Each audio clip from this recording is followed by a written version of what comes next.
What is up, everyone? I'm coming on here for a couple of plays for today, and man, you guys see it on the screen. We could have had a huge day yesterday. I mean, we could have it could have easily been a 30-40 unit day.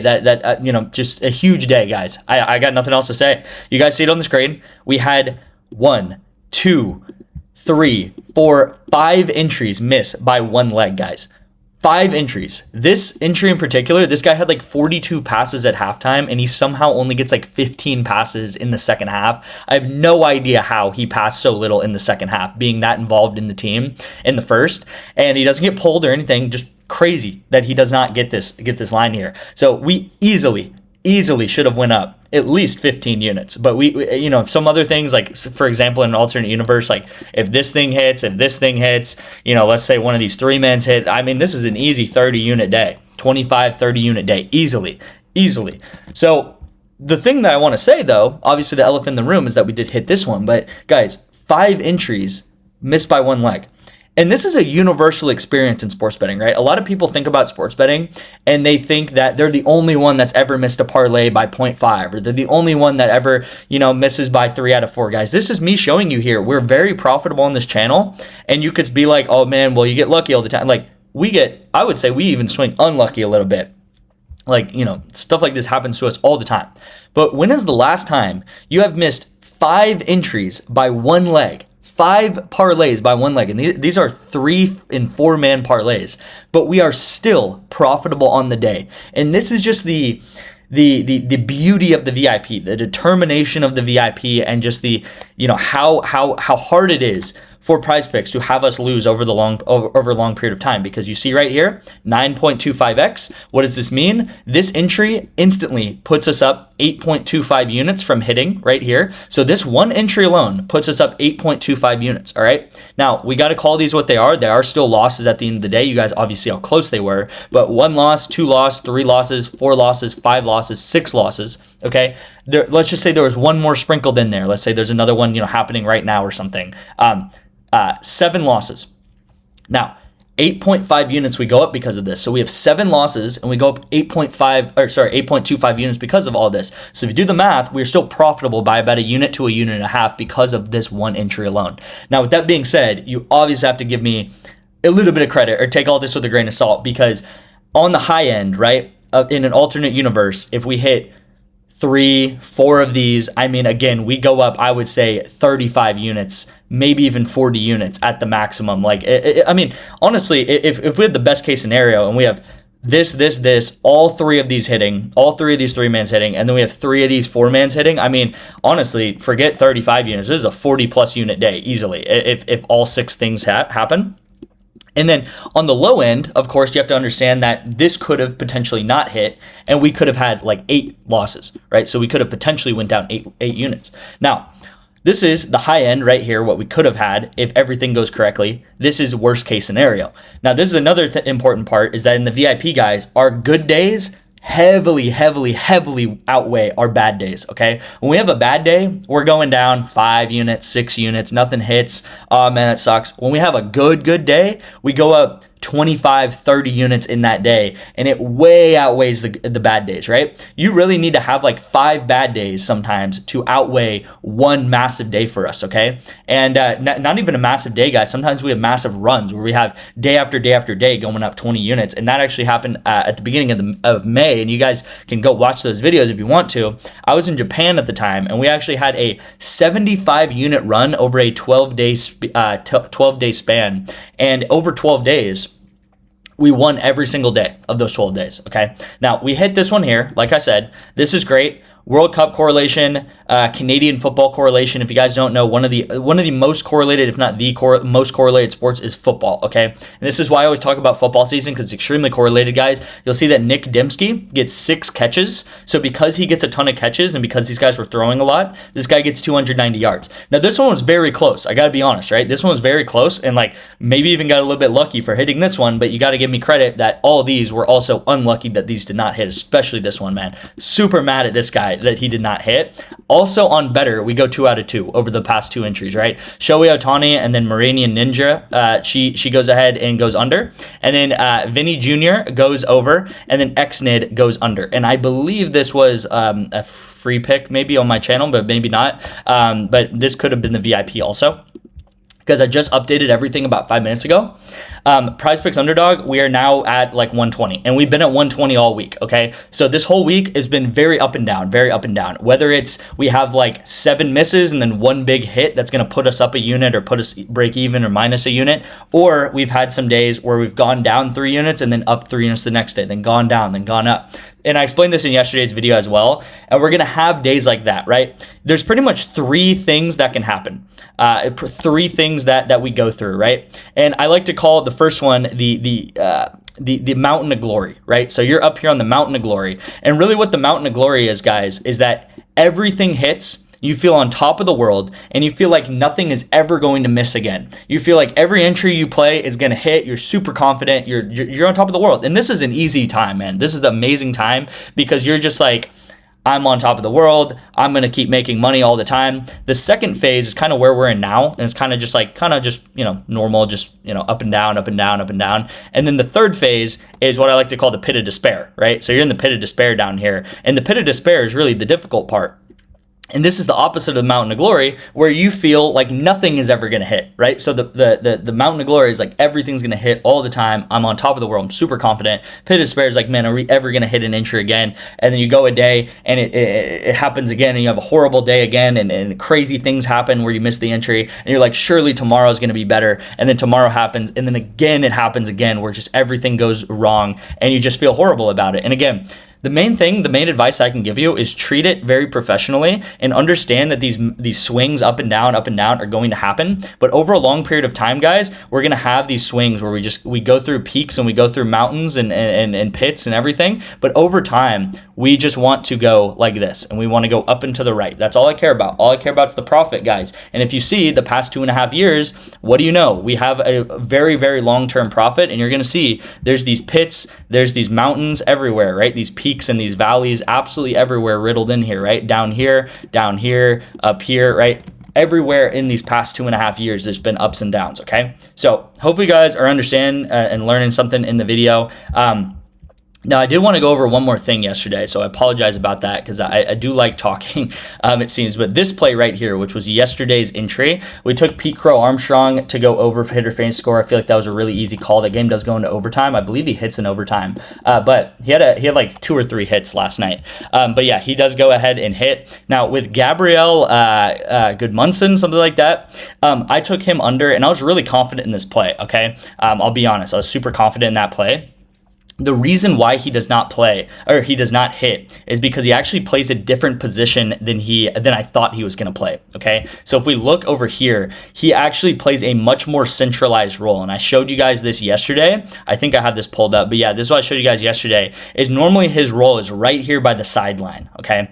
And if you look at his Netherlands game, and then you look at the first game he plays versus Tanzania, I don't know why I said Tanzania, he plays right by the sideline the entire game. And then versus Japan last night, he plays a much more centralized role. And I always treat the center like between these boxes, if you get like an imaginary line here. And then actually, if you look at the position he played, you can see that yesterday when I was talking about the play, he was actually scheduled to play right here. And if you look at the other 2 games that he played, what do you know? He played right here on the wing, and then he played right here on the wing up here, right? In the first 2 games of the World Cup that he played on the wing over here. And then against Japan last night, he actually plays a much more defensive and much more centralized role, right? They move him more to the center. And how these 3 guys work at the back is that they each guard 1/3 of the field. So this guy was playing a much more centralized role, coming in, doing some passing, going right here, and this guy actually was playing the guy's role, right? So this guy kind of took his position. And if you look at this guy, he actually only gets 24 passes. So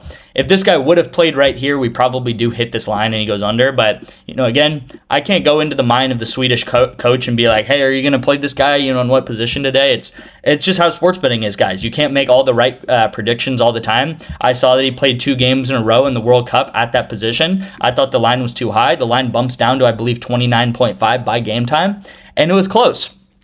And then they move him to a defensive role where he's going to get way more passes in that role. So it's unfortunate. It was the wrong prediction. But again, it's hard to predict things correctly, right? When it's like there's so many moving parts of these things, and there's tournaments where these coaches are, paid millions of dollars to move their players around and make the right decisions, okay? So the first pick of the day, guys, the better entries, the better discounts are back. I told you guys this yesterday. Yesterday was probably the first day in 100 days that I had not seen better discounts on the app. I don't know why they didn't give any better discounts yesterday, because there's a lot of games. But today, another better discount, right? There's another like 2-3 better discounts. I think there's 3 today. I think there's Mbappe, and then there's 2 MLB players. So we're going to take Meyer, and we're going to take him over 4.5 pitching strikeouts. And then we're going to take Callist, and we're going to take him under 17.5 maps 1 through 2 kills. I already talked about Callist in a video a couple of videos ago.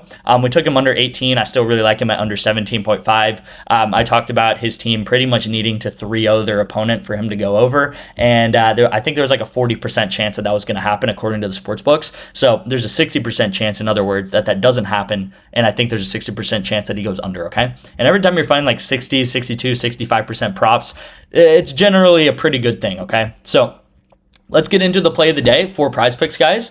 Let's go ahead and take another World Cup duo. Actually, one of my favorite duos to take under, because we did this in a video about a week ago. Maybe it was a week and a couple of days ago. I know it was a Sunday. And we took Kevin De Bruyne under, and we took Jeremy Doku under, okay? And both of these guys, I really, really like their unders for a number of reasons, okay? First of all, Kevin De Bruyne, and let me change this to red so you guys see it. Kevin De Bruyne plays right here, okay? So here's the striker of the team, and then here's Kevin De Bruyne. And he plays what's called a center midfield role, center attacking midfield role. So he plays an attacking and a creator role. So he is not really in the back, in the trenches down here, just getting a ton of passes back and forth. He is more playing upwards and trying to feed Doku, and trying to feed this guy, and trying to feed his striker. Okay, so he plays kind of a attacking creator role a little bit, and he's one of the best players in the world, maybe even ever, to play this role. Right, he's a very famous player, very, very good at what he does. And then second of all, we have Jeremy Doku, who is playing a winger role, okay? This is what Doku always plays. He plays a winger role. Now, you're going to see him a little bit more back than he normally does, but I'm telling you guys, he comes up and he plays right next to them. So when they're attacking, he plays up here, and this guy plays up here, okay? So there's like 3 strikers when they are attacking like this. And again, when you're playing up here, you're very isolated, okay? You can pass back to Kevin De Bruyne, and you can pass over here for sure, but getting that many passes when you're in such an isolated role is very, very difficult, which is why I'm taking him under, and which is why I took him under about a week and a half ago as well. Now, when you're playing like a position like this or like this, you're in a much more centralized role, and you're able to just constantly be passing back and forth, right? So that is very good. Now, the second reason why I like this is because these guys consistently come out at the second water break, and the second water break is the 75th minute. So, for example, we can take advantage of this because we know that these guys are not even going to play the entire game. They're only going to play 75 minutes, okay? So that's a really, really good thing. And on top of that, you normally play 90 minutes. On top of that, there's extra time. So they're really losing out on like 20 minutes of game time because of when they come out of the game. I said this a week and a half ago. What do you know? They both came out at, I believe, literally on the dot. It was like the 77th minute or something. They both came out right as I called it right there, okay? And obviously, guys, there's kind of the overarching factor here that this is just extremely correlated, right? You have Belgium versus New Zealand. I think Belgium, they just played Iran. Is it Iran or Iraq? It might be Iraq, actually. They just played Iraq, and they had 70% possession in that game. 70%, which is a lot. And Kevin De Bruyne only had 51 pass attempts in that game. So I think as long as New Zealand has 30% or higher possession in this game, then Kevin De Bruyne and Doku are not going to be able to hit this line, okay? New Zealand also has obviously had some similar opponents because they're in the same group. So New Zealand has played Iraq as well. New Zealand has played, there's another team in that group, and I'm forgetting, and I apologize about it. Let's actually go look real quick. Egypt. Okay, so Egypt versus New Zealand. New Zealand actually had 44% possession, which is pretty solid against Egypt, actually, because Egypt is a very solid team. So New Zealand can hold their own possession wise. Now, I do think New Zealand's gonna lose because they're just not that great of a team, but they can hold their own, right? And I think as long as they get 30 to 35% possession, it's gonna be way too high to get KDB and Doku to go over their pass line. Okay, and I loved KDB to go under even like 45.5 passes the other week. I'm gonna absolutely love him to go under 56.5 passes. This is such a good line. This is probably my favorite line of the day. This is insane that he's close to 60 at this point. And then the third pick, I'm going to go over this very quick, is Jacob Miz to go over pitcher fantasy score. If you don't know who Jacob Miz is, he is absolutely taking the league over by storm right now, and he is just on an insane run as a pitcher. And every game that he does pitch, the Brewers are highly, highly favored in these games. So I actually like him all the way up to 45, but right now his line is 43.5. And if you look at all the games that he's played, pretty much every game that he started this season, he has gone over this. Another thing about pitcher fantasy score, guys, is it's very based on winning and losing. So if we look at the games where he has won, you will see that pretty much every game that he wins, he goes over, except this game. This is the one game. This game over here does not count because it's the preseason, so that doesn't matter to me. This game right here is the only game that he has won the game and still gone under, okay, which is rare. Now, when he loses the game, you're going to see that a lot of times he goes under, okay? And this is a very similar concept that I apply to League of Legends, and I'm applying it to the MLB as well. Now, this is why I always talk about you don't need to know how these sports work. All you need to know is basic concepts of these sports. The MLB in League of Legends is as far away from a sport as it gets, right? These are super, super separate sports. But again, losing means less fantasy score for these guys. Winning means more fantasy score for these guys. Now, if you look at the money line, Brewers are minus 267 money line right now on DraftKings, which means they have like a 70 to 75% chance of winning. So they have a 75% chance, 70% chance of winning, and this is what his stats look like when he wins, okay? So hopefully that is very easy for you guys to understand. He has a high chance of winning, 70+%.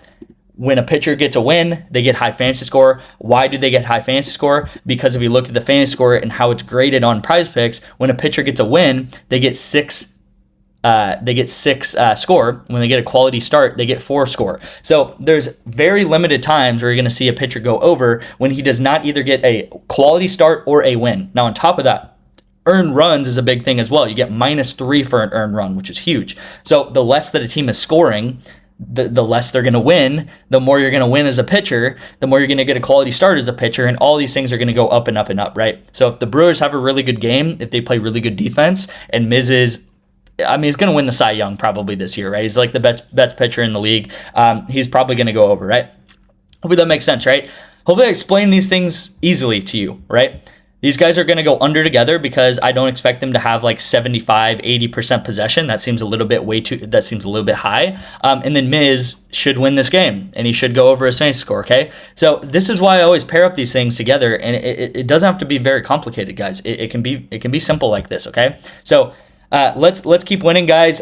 We got so close yesterday, man. We could have had a 30-unit day easily. Sign up for Kalshi if you do want to get into the VIP. Sign up for NOVIG as well. You can sign up for BETR, for Sleeper, for ONYX odds, get a free $200. I mean, there's so many apps you guys can sign up for, take advantage of. My number is up here on the screen, and you can go ahead and text me any of these apps you want to sign up for if you just want to get in, you have no idea, and you're just like, I'm new to this, whatever, I want to sign up for something and get a month free or try something out, guys, text me, all right? I'll even give you a 3-day free trial if you really want to. Just text me. I'm here for you. I'm here to help you. I'm here to get you into the VIP and help you win long-term, especially during the World Cup, right? There's no better time to get into the World Cup, get into the VIP other than like right now during the World Cup, other than I would say like football season, really. So amazing time to get in. Thank you guys so much for watching, and I'll see you in tomorrow's video.